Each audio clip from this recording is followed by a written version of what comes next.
Welcome to the Tamarind Learning Podcast, where host Dr. Kirby Ross-Plock speaks with experts on many topics relevant in the ultra-high net worth family wealth management space. Kirby is author of several books, including The Complete Family Office Handbook, and shares her expertise consulting with families and family offices. Kirby is also the founder of Tamarind Learning, an online wealth education platform that develops practical, foundational learning programs for beneficiaries to help them prepare for responsible stewardship of wealth. Welcome to the Tamarind Learning Podcast. I'm your host, Dr. Kirby Ross-Plock. Today, we have a really interesting discussion, and I'm so thrilled because we have India Wooldridge with me, and she is a rock star, literally. She is coming all the way from the UK, and we're talking about brand, which is such an interesting discussion because we're talking about curating your family office brand and how it can help you preserve your wealth and your legacy. So India has got a really fascinating background. She's the founder of Catalyst.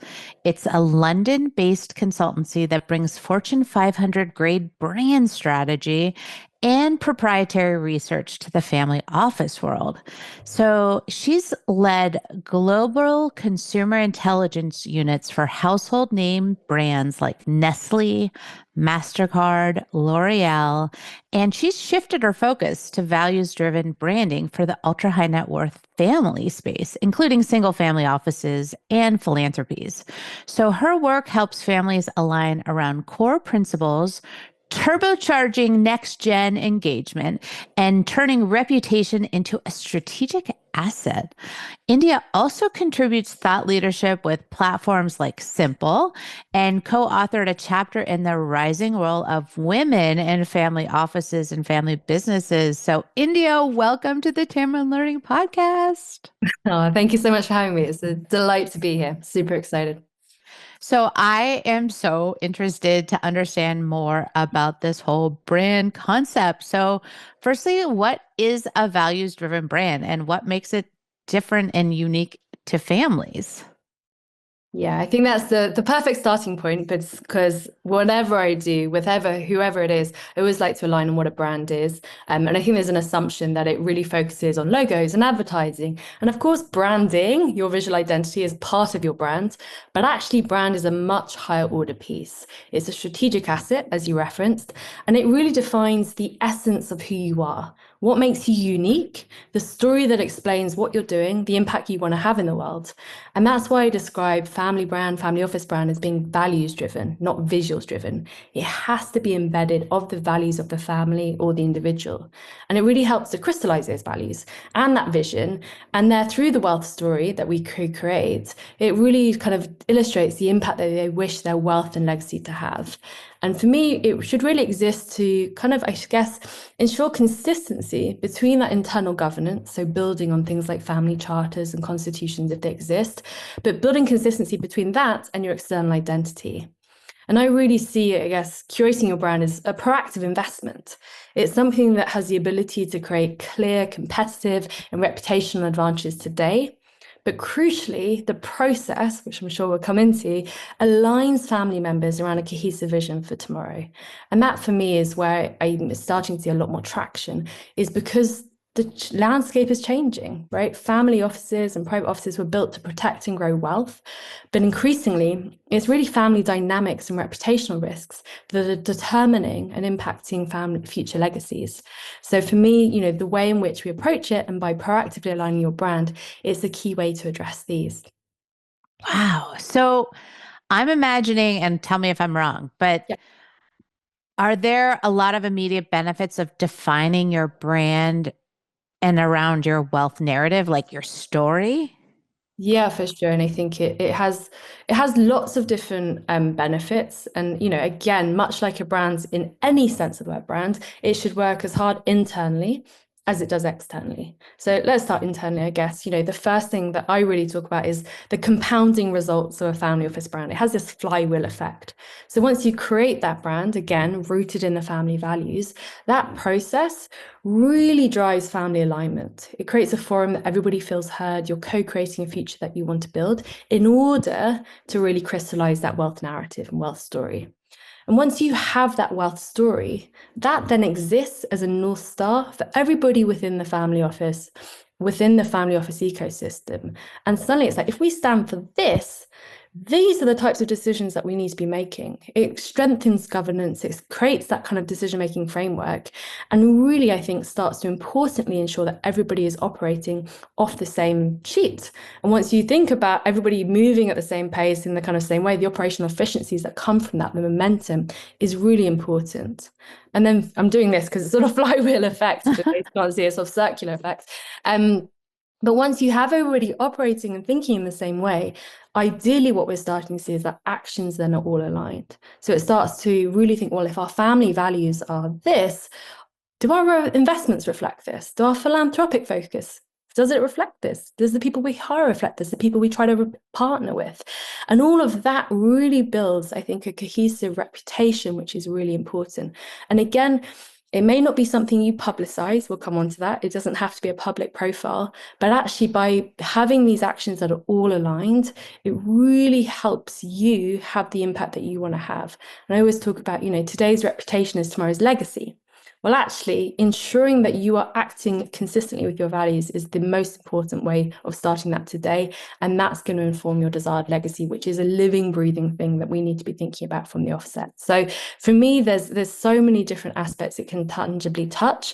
And it's, really can have a focus both internally, galvanizing the family and the kind of family office, but also externally ensuring that you're driving that right profile and reputation to achieve, your goals, whatever they may be.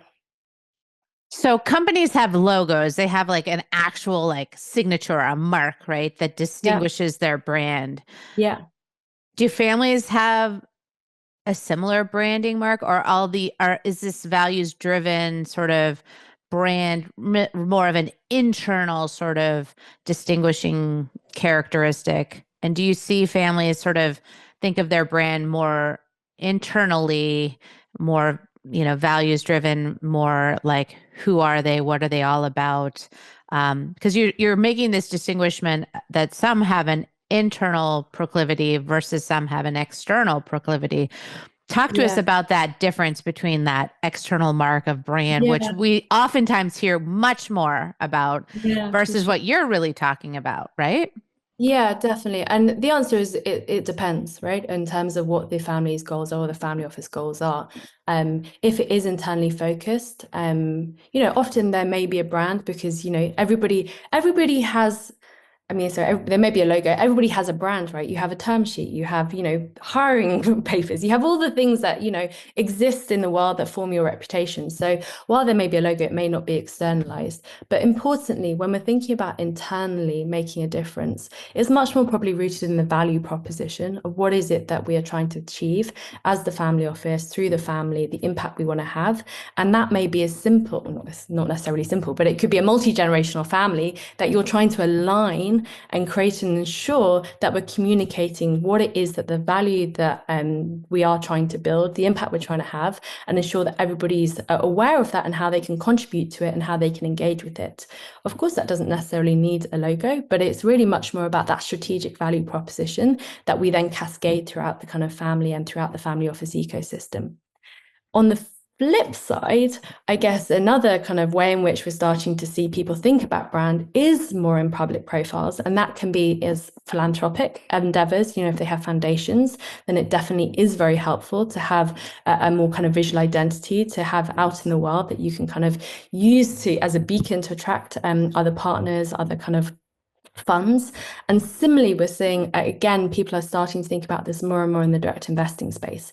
So thinking about curating a profile and identity in order to be able to have a competitive advantage when it goes out to, thinking about how they can get access to the best deals or get the best co-investments, the best partnership syndicates. Again, that's where having a visual identity and having a more public facing elevation of the brand is really helpful. So both equally valid. It just depends on what the end goal is for the family or private office, and then how we tailor it.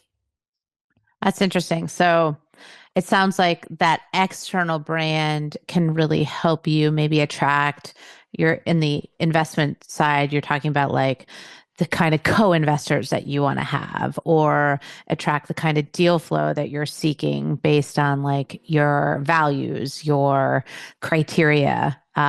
So that makes a lot of sense. Talk to us a little bit how brand can act as a North Star when it comes to governance, especially during tough multi-generational decisions. Yeah, I think for me, that goes way before you get to that decision, right? And it's really the very act of going through the process of creating a brand that is critical to, I think, really helping that. And certainly the way I approach it is incredibly collaborative. It's about ensuring that everybody within the family, as far as we can, and within the family office ecosystem, as it's appropriate, has the opportunity to feel heard, has the opportunity to have their perspective made, and really contributes to the solution. And why that's important, it's not only important to get those different diverse perspectives because and ultimately make stronger solutions and outcomes, but psychologically, it's really important because everybody then is invested in the outcome. Everybody essentially has skin in the game because they've been part of co-creating the solution when it comes to what are our values, what is the impact we want to have, how are we representing ourselves in the world. So by the time you get to that point where you're having tough decisions, it's kind of a no-brainer. People are like, well, we've gone through that process. We know that we stand for this. This is what we've agreed and aligned on. This is how we need to act. And I think for me, that's where, we start to see a lot of benefits of the brand creation process as having a key turn in driving that kind of alignment. And one of the best pieces of feedback I've had is certainly, from a client. He said, I knew we get a lot out of this. I was really excited to see the future direction, but I had no idea we'd be this aligned as a team. And that's amazing, right? And that's what we're aiming for, and a brand should be delivering that. A great example is Google. Employees are encouraged to ask, does it feel googly? I.e., does this decision that I'm about to make feel aligned with how we should be behaving as a brand? And that's exactly what we want to we want to achieve when we're doing the same process for families and family offices, is allowing everybody within that ecosystem to have a really true sense of what it is that we stand for so that they can make decisions in a way that's cohesive with what we've agreed. And practically speaking, obviously codify that in a brand blueprint, which is a really tight strategic document, which outlines all the elements that we've discussed in the process we've been through. So they have that as a reference point. But ultimately, we want to get to the point where when it comes to those tough decisions, because we've gone through that process, we're able to really think through and use the brand as a guide to help make them hopefully in a far more cohesive way. So fascinating. I want to go back to that investment discussion that you brought up a little bit earlier. And you keep saying, I love this quote, today's reputation is tomorrow's legacy. How have you watched a family's brand directly influence its investment thesis or vice versa? Can you give us some more stories about how you're seeing, the brand process, whether it's investments or, how it's maybe impacted engaging family members in the investment process? I mean, tell us more about how you see that also shaping, a family office's engagement. Yeah, no, I love that question. Certainly it sharpens the focus, right, on the investment thesis. Yeah. As soon as you add the lens of, does this investment align with our values and the impact we want to have in the world, it's pretty edifying. It's quite, in terms of, it becomes pretty clear in terms of, is this aligned? And so certainly I think it's more about sharpening the focus and helping guide future decisions as opposed to a radical shift. Most families have a good sense of what the direction they want to head. This is about really shepherding that through. And the values typically lead, that impact and legacy that you want to create. And this, again, just ensures that the capital is following that. If you really, truly want to commit to that impact, then we need to ensure that everything we're doing is focused on that endeavor. And I think, where we're seeing that come to life most is, unsurprisingly, direct investing, which I sort of mentioned earlier. And I think, that's something where we're seeing 50% of family private offices are looking to increase their activity here. And they're starting to realize the real power of having a brand and a profile. And I liken it, much like the venture space 10 to 15 years ago, where they were thinking like, how do we have a really tight profile that represents our values, our perspective on the world, our investment focus, and therefore the types of deals and partnerships that we're looking for. And for me, that's where a brand is starting to get a really powerful competitive advantage in an increasingly cluttered landscape, right? It starts to drive that deal flow with increased inbound opportunities to the right opportunities as well, and ensures you're attracting more investments that are already aligned with the family's values, because a brand is a signal of intent for the impact you want to have and where you want to focus. And crucially, and I think this is getting, and we're seeing this more and more, certainly within the sector, it's so important in helping to engage top tier talent and really attract the right talent and partnerships who have the shared ambitions and values. And for me, that's going to become increasingly more competitive as well. So, brand is, again, it's the kind of duality of it. It can not only help shape and guide where you focus it, but it also acts as an external beacon to ensure that what you're bringing into the sphere is really turbocharging your efforts as well. And I think the reality is, and we're going to see this again more and more, it is going to be more competitive as we start to see, 50% of family offices trying to focus more in this space. It becomes not just a sort of nice to have, it's a necessity if you want to stand out and if you want to be accessing the best deals and be aware of the best deals that are happening. So, India, I don't know anyone who does this work but you. So, can you walk us through how this brand creation process happens, and how do you also pull in like next gen family members into the fold and spark their ingenuity and their, ideas to be part of this process too? Yeah, no, I love it. And I'm really passionate about that area as well. So the brand creation process, and my background very much, as you mentioned up front, is rooted in research and intelligence. So, we always start with that kind of insights immersion piece. I say your outputs are only as good as your inputs. So we take real time and real care and energy to ensure that we're interviewing the right people. We're speaking to every members of the family, including next gen. We'll come on to that. And different partners, different people of the ecosystem, to ensure we're getting as rich a perspective as possible to understand what are the family values, what is the impact. Sorry, it's the same questions we come back to. I'm going to sound like a broken record, but it really is. We need to get very, very granular in terms of what is it, that kind of central core that the brand is built on. Who are we? What do we believe in? What is our perspective on the world? And what is the impact we want to have? And that insights immersion is absolutely critical to then moving forward into, the brand creation, where we really crystallize that value proposition. And that should be very singular. And it's, for me, again, as I talked about earlier, it's a very collaborative process. It's never about coming to someone and being like, this is the answer. It's got to be something that everybody contributes to and everybody buys into, because that is what's going to make it live and breathe and be successful if everybody's aligned from the beginning. And then what we think about is, as a part of this process, so many different ideas come up, so many different ways in which this can impact both inside and outside of the office, is we think about how do we activate it. And crucially here is we think about prioritization. And we really kind of think through, okay, what is the low-hanging fruit, the no-brainers that we can do today, which cost no money and absolutely should just get on with. And then think about, okay, well, next steps, what should we focus on in the next 6 to 12 months, which are really thinking through, what is going to achieve our immediate goals. And then, of course, we want to be thinking longer term and dreaming big. And for me, I have a really codified process in which we get to that. I call it the family constellation. And we're really thinking about how we think about the different impact we want to have and the different influence we want to have, both inside and outside of the office. And it's, it's a really illuminating process. It's a lot of fun.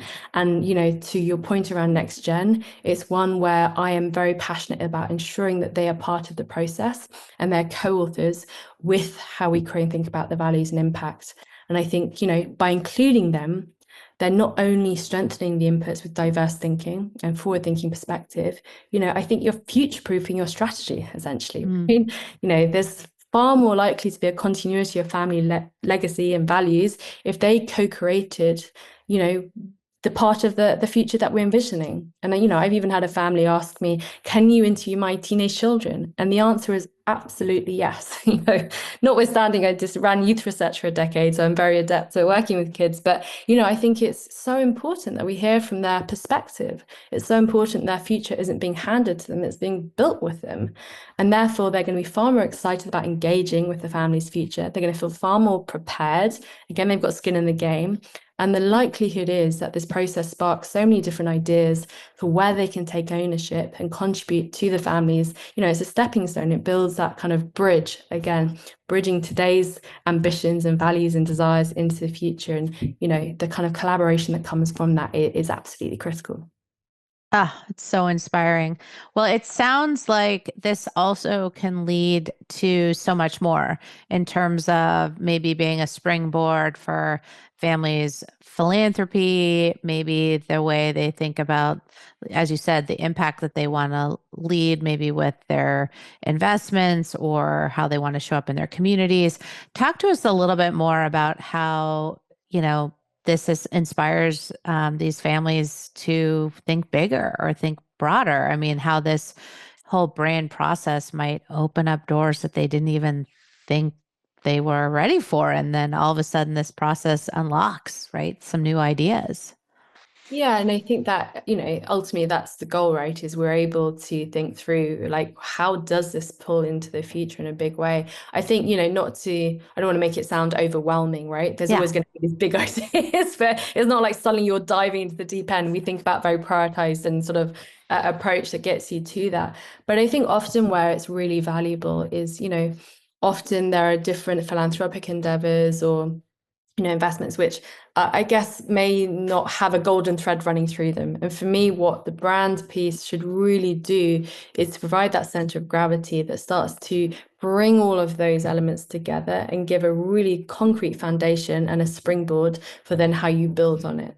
And that's, I think, definitely, as you alluded to, the ambition for that once you start to see how joining up all the dots in that way can lead to such a kind of magnification of impact, especially when you start attracting partners who are also looking to do the similar thing. It's really the scale at which you can have that impact where I think it gets really exciting. And we see that in philanthropy, no one family can change the world, right? It's got partnership, it's got to be together. And again, as we've talked about, that kind of, if we do choose to have an external facing element of the brand, being a beacon for attracting partners to have that impact is absolutely paramount. Can you tell us a story about a ritual or practice that maybe someone listening or watching this podcast today might borrow to keep their brand and their values alive as their family tree is growing? Yeah, for sure. Talk about it. Talk about your values and the impact you want to have in the world. It sounds so simple, but so many times, people aren't talking about it. And I guess in my practice, I have like a really simple, very simple questions, but I'll share it is, a values alignment audit that really ask, sit down and think about, where are we aligned in our values? Where are we different? And that's okay if we're different. What does this look like today? What does this look like in the future?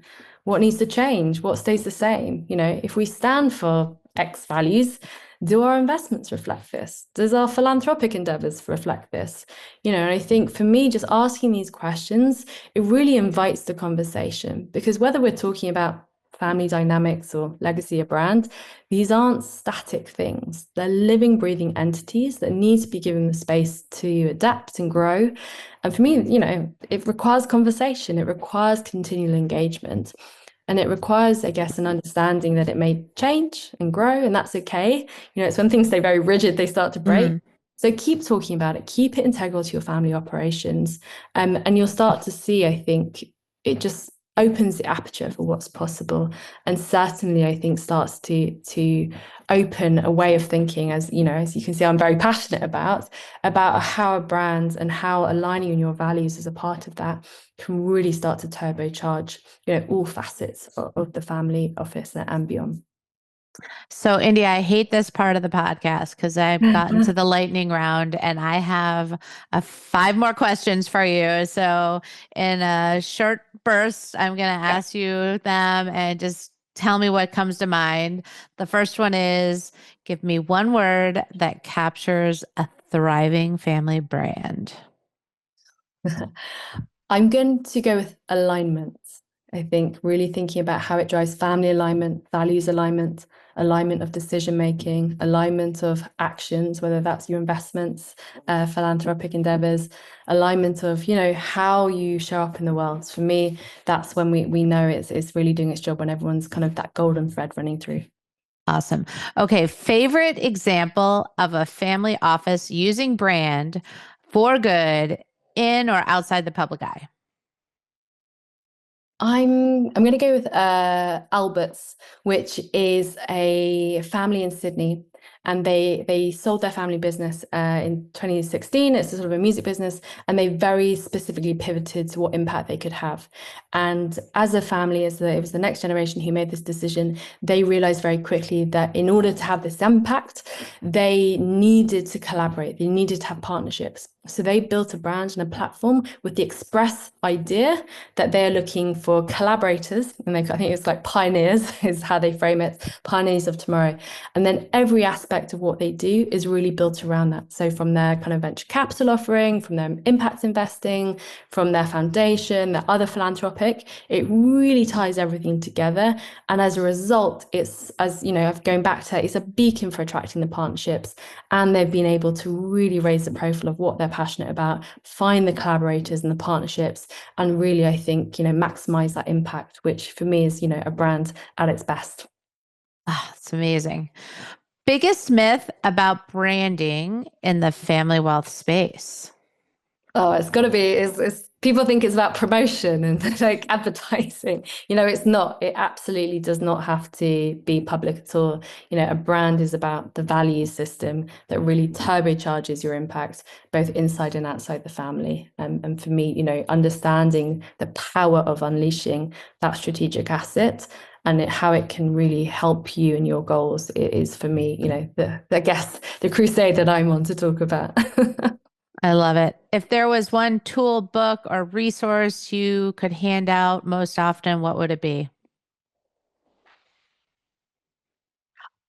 For me, my background is that I'm a researcher for many years, and I think one of the most underutilized tools is the one we all have at our disposal, and that's to listen. Just to listen. Don't talk for a moment, to really hear what people are saying. And I think it's, if that was, more commonplace, it's so simple, it would fundamentally change, I think, a lot of things in this world. So yes, I always use that as a kind of reference point. I love it. Last question. If you could embed one value in every family constitution, it would be Empathy. Empathy for sure. I think I always use a motto, there's more that unites us than divides us. And having, again, run multi-generational research for many years, I think having an empathy and an ability to listen, again, to hear what other people's perspectives are, to really understand that you can learn from anyone. Older generations can learn from younger generations can for sure learn from older, and really have that empathy to see where people are coming from in order to unite, to move forwards, is, I think, one of the most powerful values. Again, in and outside of working lives. Oh my goodness. India, what an illuminating podcast. This has been amazing. Thank you so much for sharing all your incredible insights on values-driven branding and family wealth. I know you mentioned that you might have a leave behind for us. So everybody, please check out India's website at Catalyst, and there's a lot more there. There's also going to be links at our website at tamronlearning.com. You can check out and get to her website and get in contact with India if you want to jump in and start the whole branding process with your family office. If you enjoyed the podcast today, please, please, please like, subscribe on Apple, Spotify, Amazon, or YouTube, or wherever you're listening to us today, and share today's episode with your friends on social media. And until next time, thank you again so much, India, for being here today at the Tamron Learning Podcast. Thank you.